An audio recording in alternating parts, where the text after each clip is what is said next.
Let's turn extra large Raffan inspired cross-grain box, but first let me show you something funny.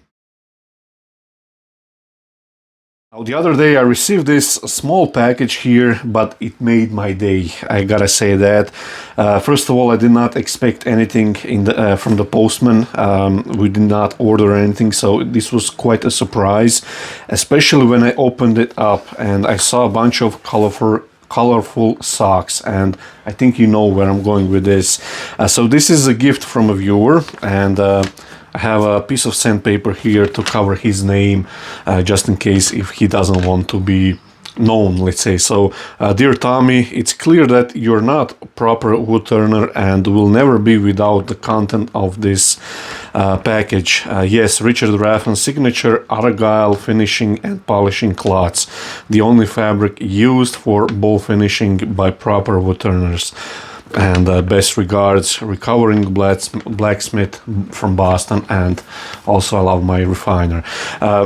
I mean, like I said, it made my day, and just to show you a bunch of these colorful, I don't know why I have trouble saying that word, but a bunch of these socks, and like I said, it made my day. Something simple like this, and I post this on Facebook and Instagram, and people loved it as well. So thank you from a viewer. Again, I won't say his name just in case he maybe doesn't want to be known, but again, really lovely, and I probably will use one pair in this video just for fun of it, but of course I'm going to wear these first, wear them out completely, and then use them, because what you want to do with the cloth for finishing is wash them numerous times in the washing machine to get rid of any lint that might come off fresh or new socks. So, and again, thank you, and now let's go back to video. I have two lovely pieces of ash, and the dimensions are 8 inches, almost 8 inches diameter, that's 200 mil, and the thickness is around 80 mil, that's a little over 3 inches, and this should be a really nice extra large Raffan inspired box. And what I want to do as well is follow this grain pattern. You can see darker patch on the left, lighter on the right, and again, this is a timber from VICMARC sawmill in Austria, in Kuchen. And so I have a few screw hole, or for a screw chuck holes, so this will be the top, because I can shape and remove most of these splits that I have here and left over from the bark. So this will be the base, bottom and inside, and this will flare in, so this should probably went away. Bring the speed down, feed the blank, and make sure it's nice and tight on. Bring the speed gradually up until it's in a safe zone, and the lathe is not rattling. Now I feel a little vibration at 1240, so I'll drop it down a little bit, and first I'm going to rough this out with a Continental spindle gouge 3/4 inch wide.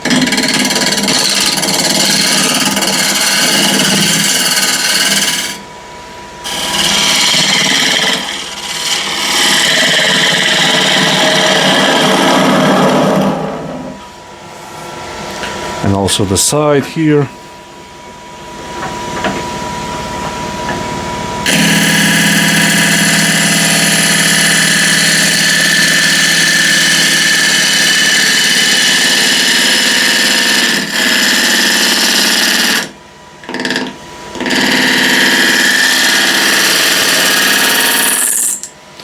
I'll stop before I go through the end or top.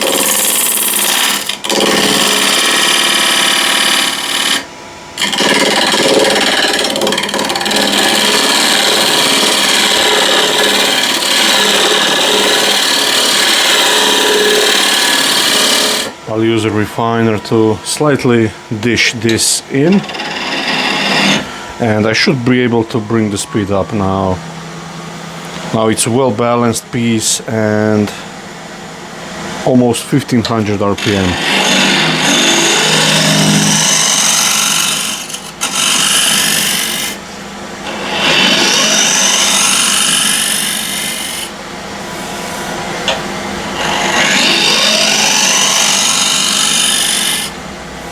Now this is the biggest chuck I have to make a tenon, and yeah, that should be okay.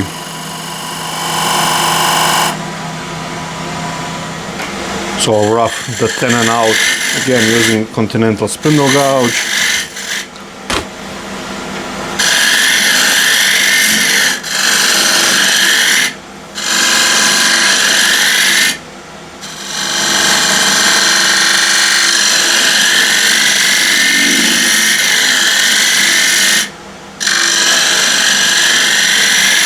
And I have a small flare out.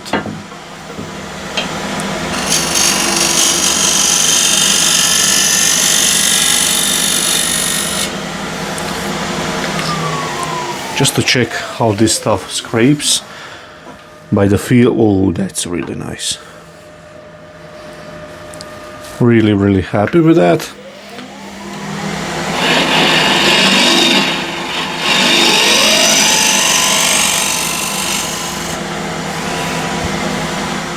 Some sort of a detail.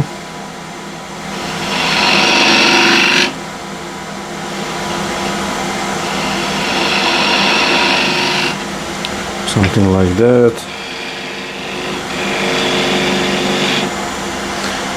And something else as well here.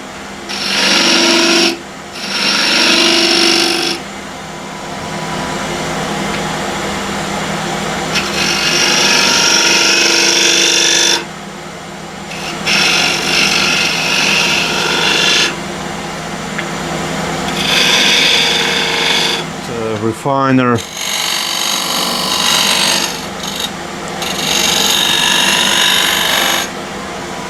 A little step like that, and a long point just to clean this.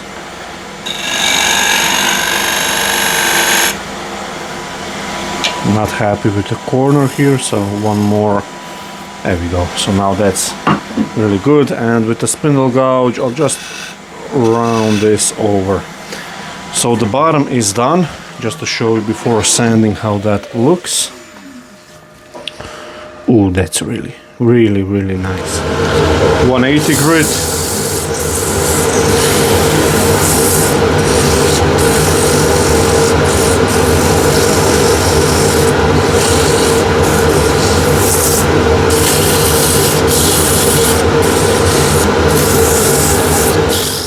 Bit of Scotch Brite pad.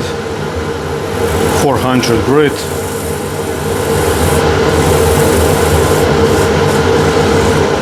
And I picked up this one. Hope you like the color. And let's put on the beeswax.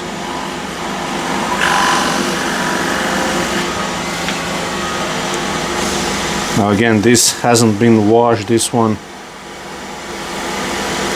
So it might leave a lint behind. If it does, then I'm going to switch to different kind of a finishing method, but let's see first. It does leave, you can see in the corners, it does leave a few of the pieces of the cloth, so I'll switch to something different. Just for now I'll use a paper towel to clean it up.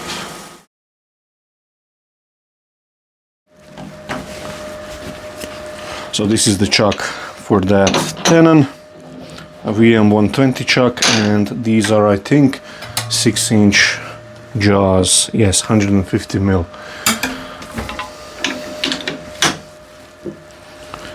And if my calipers are set okay, it should be in perfect circle and it won't leave any mark, and it's running nice and true. Now what I want to do is get the outside here done. Let's see, 1/2-inch diameter spindle gouge.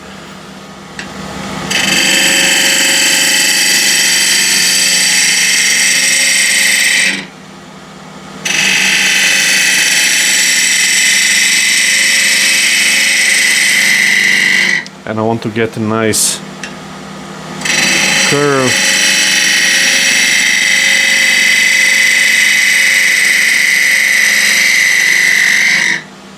Maybe a small bead here.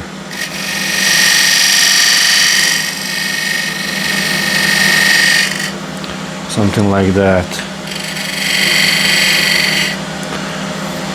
just to make it a little bit more interesting, let's say. Whoops. That tiny catch was because I didn't close the flute far enough. And level the top.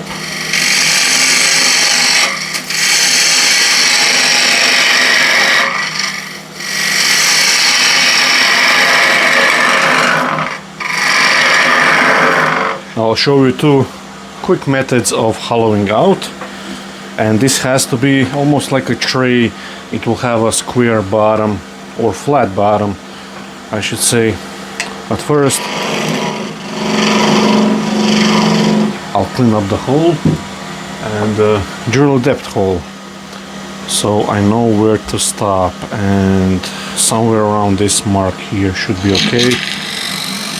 So you saw that little snatch, that happens when you have a same diameter drill bit as your screw chuck hole. Usually, maybe the best option would be to use 6mm drill bit. It won't be that aggressive.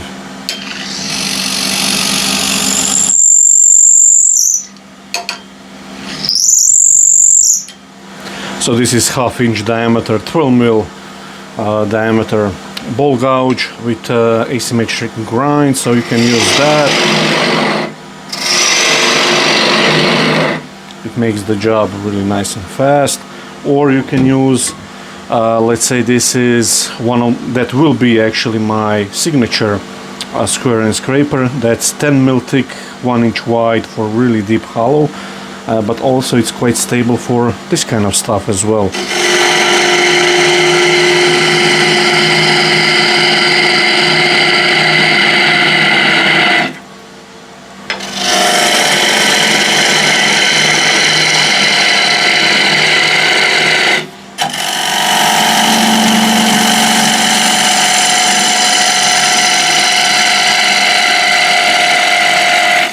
Now it will come with a 14-inch long handle, which if you're going to use it for deep hollowing, it won't be long enough. So I recommend that you make your own handle. And a lot of you asked about unhandled tools, so you can buy only steel, and I'll see about that if that can be arranged.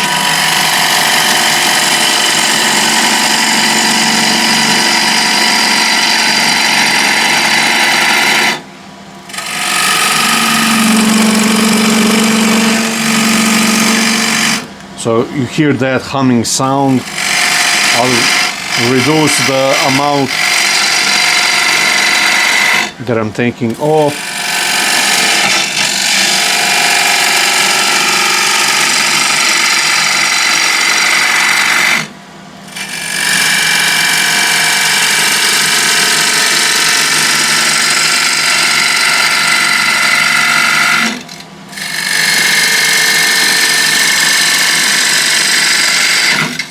And just to show you this from slightly further out as well, I'll just clean up the rim here.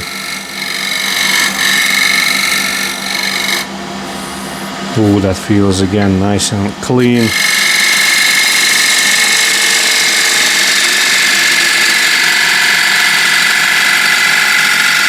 I hope you can see how it sort of pushes the scraper, the ball itself, the shape and diameter are pushing the scraper more towards center. So what I need to do is raise it up a little bit. That happens because the bottom here is rubbing. So this area here rubs on the diameter below, and all I want to have is the top left corner in contact.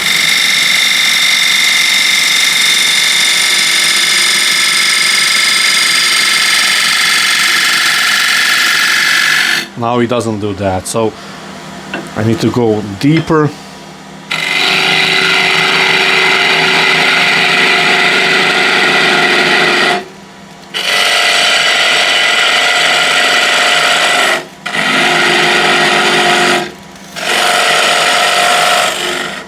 So I'm down to the depth hole. Actually, just get the tool rest slightly more in.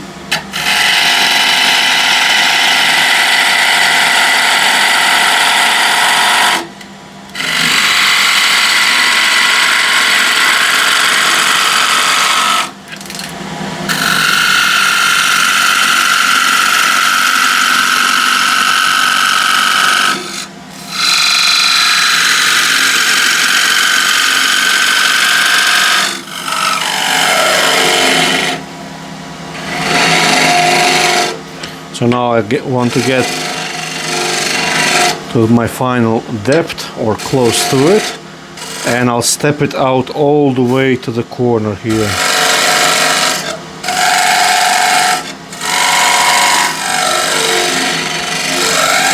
In a nice subtle curve.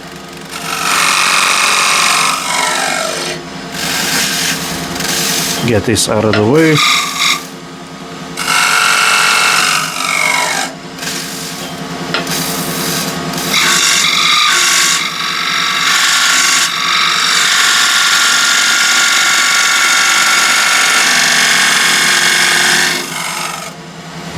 Okay, so now as I remove most of the wood on the inside, I want to, first of all, this is too thick, but I want to gauge where I am actually now in terms of depth.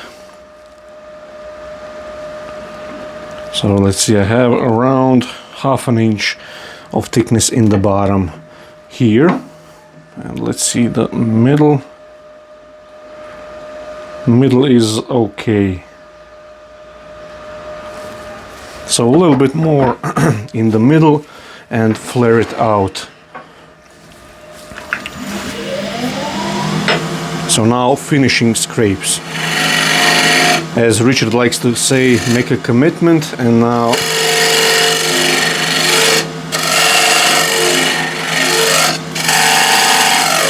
bring it out.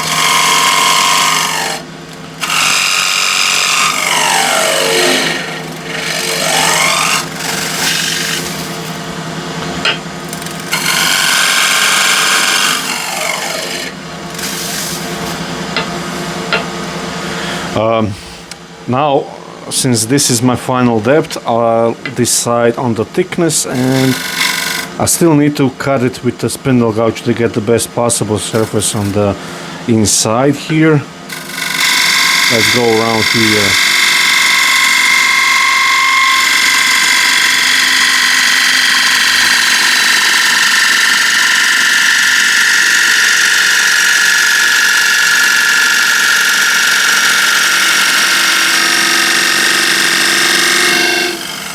½ inch diameter spindle gouge,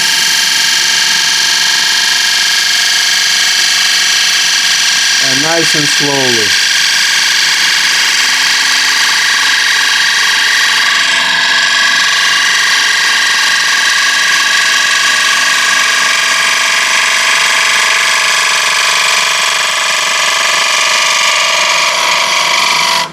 At the end, at the very corner, I close the gouge slightly and make a small groove at the very corner.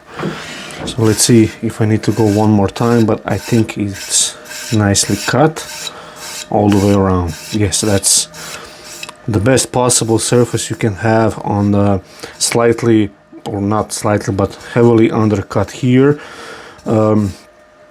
Basically we are going against the grain here and using the spindle gouge with a low angle, which is 35, around 35 that I use. I get this really nice surface, so needs minimum sanding.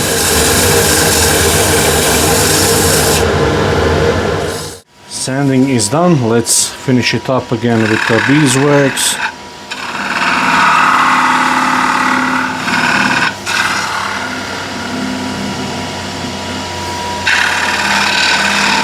I'll use a sock again just to spread this out, and I'll clean it up with a paper towel.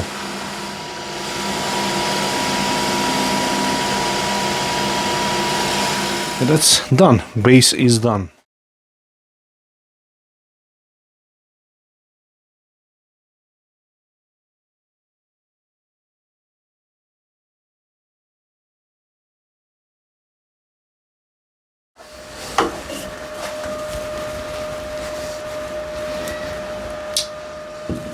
Bigger step jaws on a VM 120 chuck.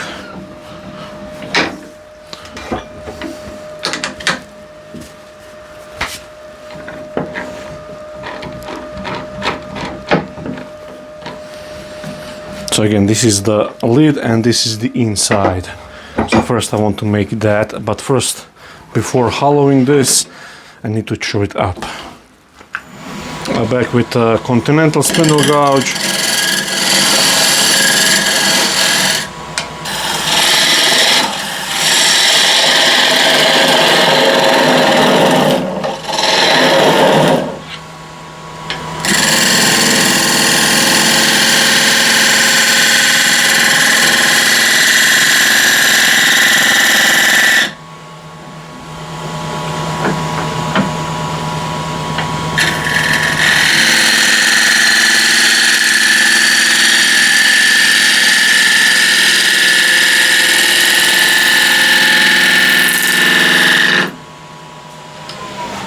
Okay, everything should be chewed up apart from the little bark left over. So, and also two of the splits are here, so just want to get that out first.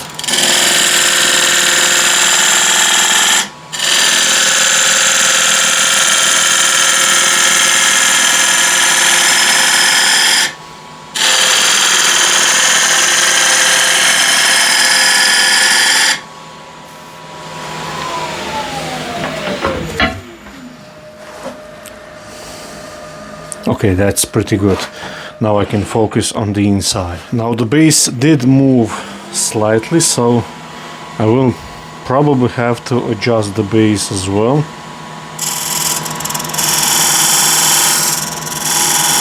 But first let's make a rough step here.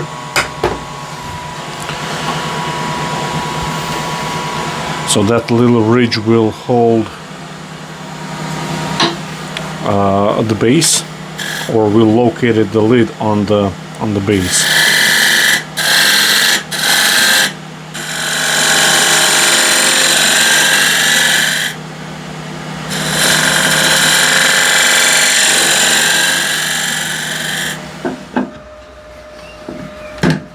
Okay, now it fits.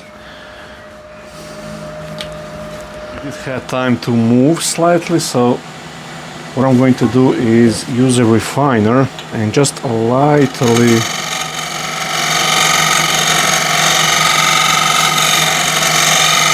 scrape this, like so.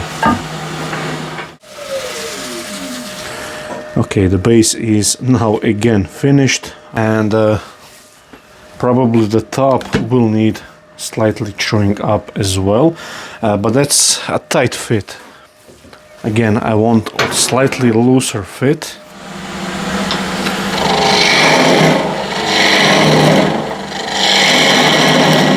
Back with the spindle gouge, continental spindle gouge.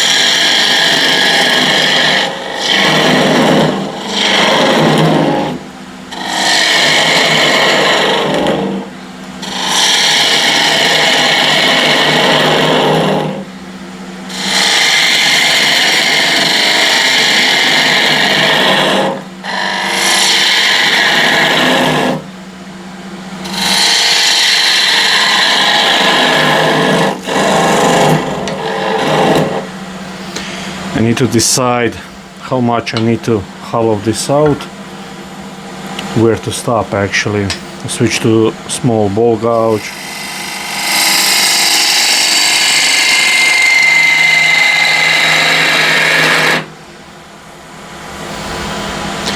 Maybe a bit deeper.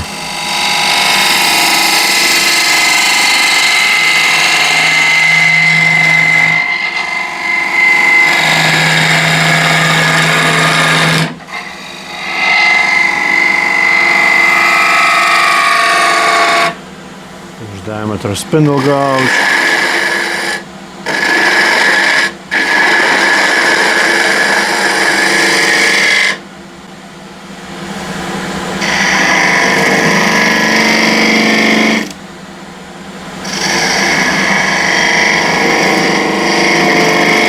A little donut.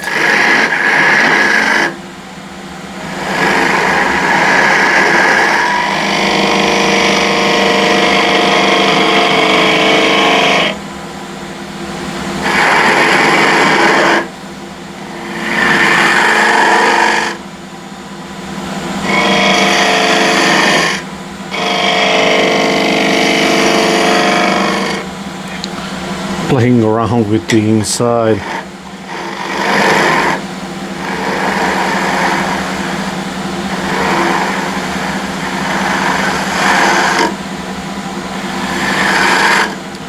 A big square and scraper, and I'll just make a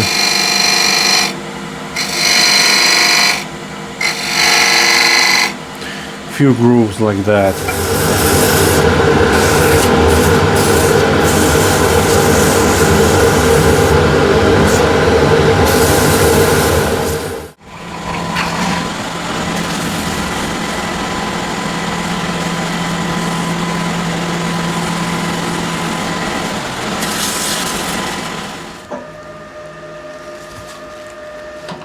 So I'll use these smaller step jaws on a VM100 chuck.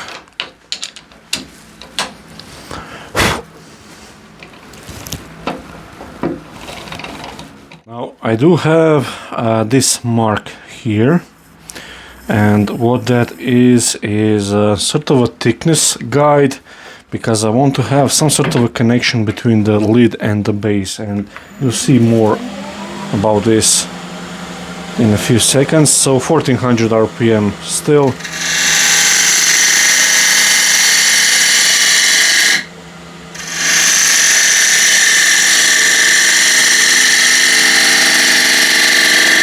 And I'm gonna stop here, maybe one more.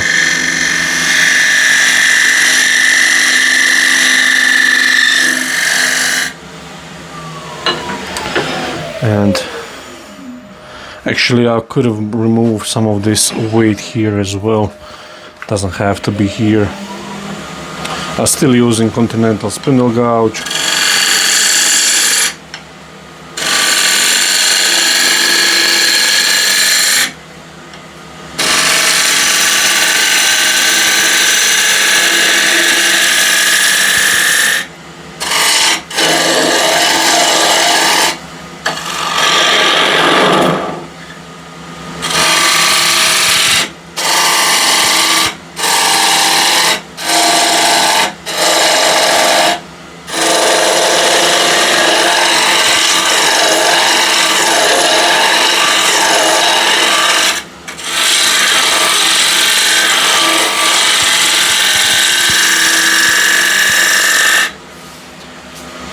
So that's some sort of a rough shape.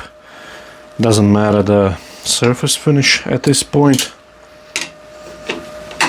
And now when I offer the lid to the base, I hope you can see this transition line that I was talking about. So you can see this area here, this diameter is bigger than this one underneath here. So I want to get that down. So another maybe 2-3 mils, so somewhere around here. So that should be okay. That's why you want to have reliable chucking points, so you can get in and out multiple times.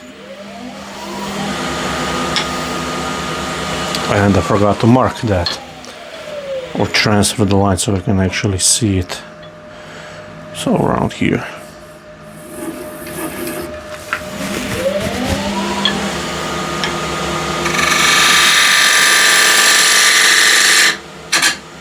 Whoop.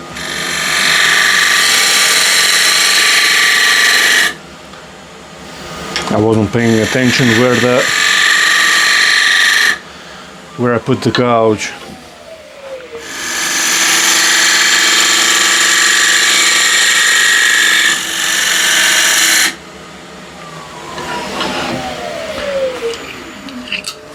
Okay, so I hope you can see that now I have this line sort of going underneath this ring here and connecting to the base here. So that's what I was after, and yeah, that's pretty good. So now I can decide on the design here itself, and I have a lot of wood here, so I need to remove all that. I'll grab a ball gouge.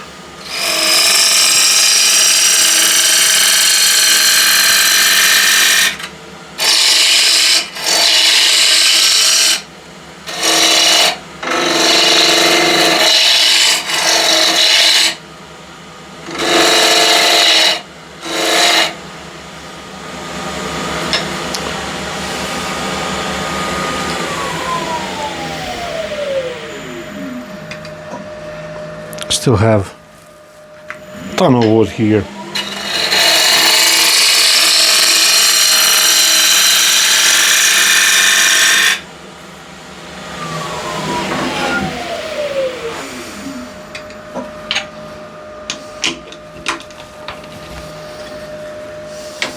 Okay, getting much better here, a lot here, and enough of the height here. So now I need to decide on proportions as well, and actually I think proportionally this looks okay. I don't want to get this any other way, so I'll just get this hump away and figure out dimension for the knob, but I think it's close to this size. This hump out of the way.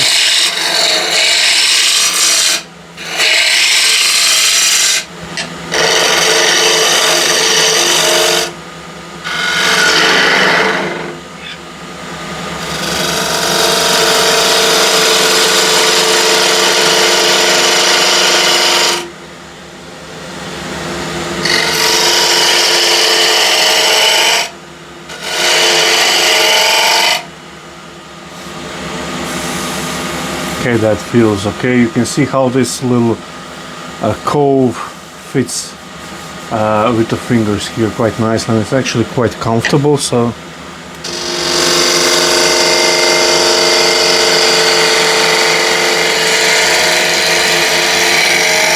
just want to get that nice and smooth.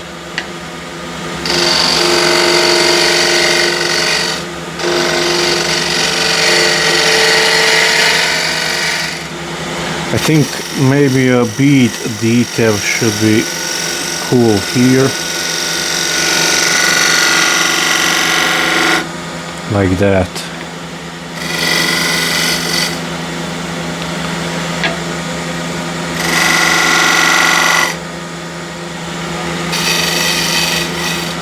Just smooth it out a little bit.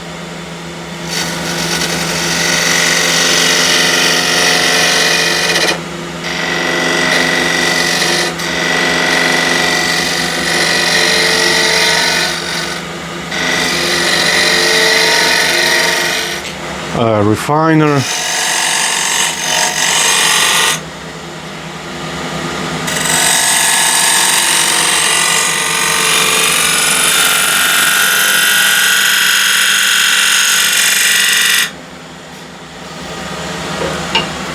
Trying to envision what I want here.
Now I don't think it looks bad, but this needs to be corrected slightly.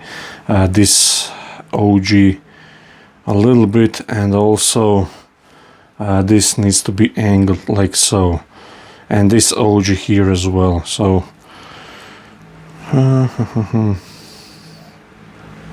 Maybe reduce this as well. Okay, so a few tweaks here and there.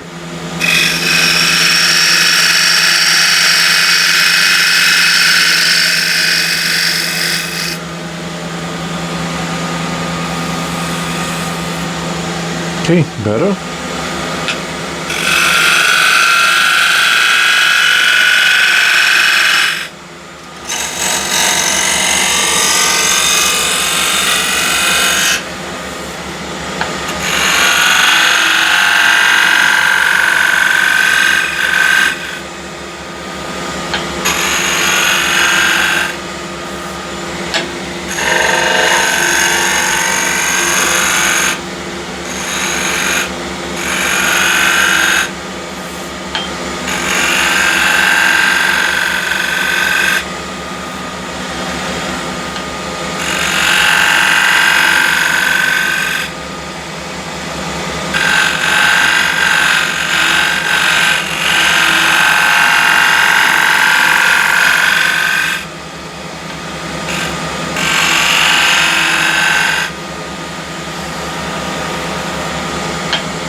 You can see since these were sequential in the slab, I have a nice color here and here, darker patch and lighter on this side, so kind of cool feature.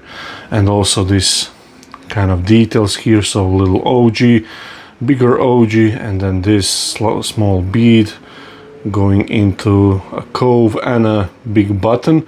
And on the inside as well, a little donut, few of the holding points, and this is the inside. Nice crisp corners and the bottom. Now my plan for this box is to leave it in the shop for a few days, let it acclimate, since especially on the base I removed a lot of wood on the inside, so it wants to find its place. That's why it warped slightly as I was turning it, and that's actually quite common. And I did true off the camera this meeting point with the lid, and also I trued up one more time the base here.